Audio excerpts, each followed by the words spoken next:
गोदी में बैठा के हंसादाए जान हो, तो हरे बिना लागे सुना जहान हो, हरे बिना लागे सुना जहान हो। चुनरी के रंग जैसे लाल गुलाब बा, तो हरे मुस्कानिया पे दिल बेहिसाब बा।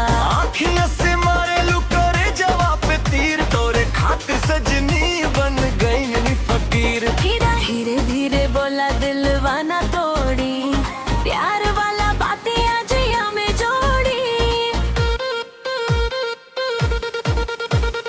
गोदी में बैठा के सपना सजाई, रात भर तो हर संगीतिया गाई। हाथवा पकड़ के घूमी बाजार हो, तू ही बारू दिल के सरकार हो।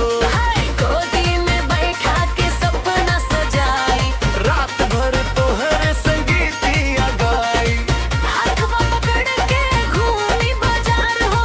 तू ही बारू दिल के सरकार हो।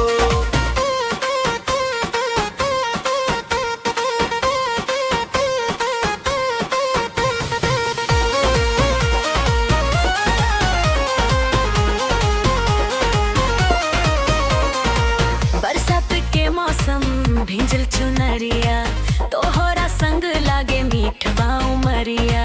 चांद भी शर्मा जाला रूप देख के, दिलवा धड़केला तोहरा नजदीक से।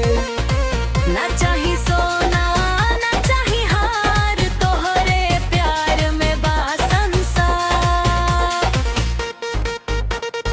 गोदी में बैठा के हंसा दाए जान हो, तोरे बिना लागे सुना जहान हो।